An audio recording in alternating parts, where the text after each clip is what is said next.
Hello friends, welcome to my channel Konjolikia Assamese Kitchen. Please like, comment, share and subscribe my channel and press the bell. আজি মই লৈ আহিছো নৰসিংহৰ হৈতে মুৰ্গী মাংস ভাপত দিয়া ৰেচিপি। আহকচোন তাৰ বাবে মই কি লৈছো।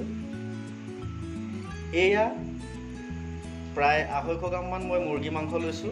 তাৰ বাবে লৈছো আৰু লগত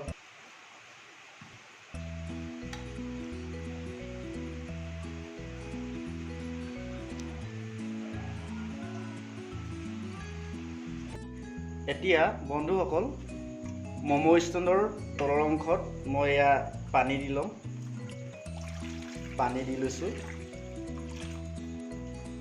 পানী দিয়াৰ পাছত এটো বহাই দিলো। বহোৱাৰ পাছত এতিয়া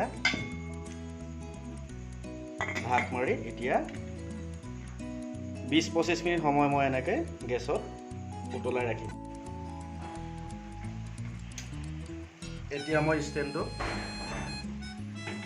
20 পৰা 25 মিনিট সময় গেছৰ ওপৰত উঠাই ৰাখিছো। বন্ধুসকল সম্পূৰ্ণ 25 মিনিট সময় ৰখাৰ পিছত এয়া সম্পূৰ্ণ হৈ উঠিলে নৰসিংহৰ হৈতে ভাপত দিয়া মুৰ্গী মাংস। বন্ধুসকল আপোনালোকে যদি খাম বুলি ভাবিছে ভাপত দিয়া মুৰ্গী মাংস তেনেহলে মই বনোৱা প্ৰচেছটো ল'ব। বহুত ধুনীয়া হয়, খাবলৈ টেষ্টি হয়। আৰু মোৰ কনজলকীয়া আছামিজ কিটচেন নামৰ চেনেলটোত আহি কমেণ্ট কৰিব, কেনেকুৱা হৈছে জনাব। ধন্যবাদ।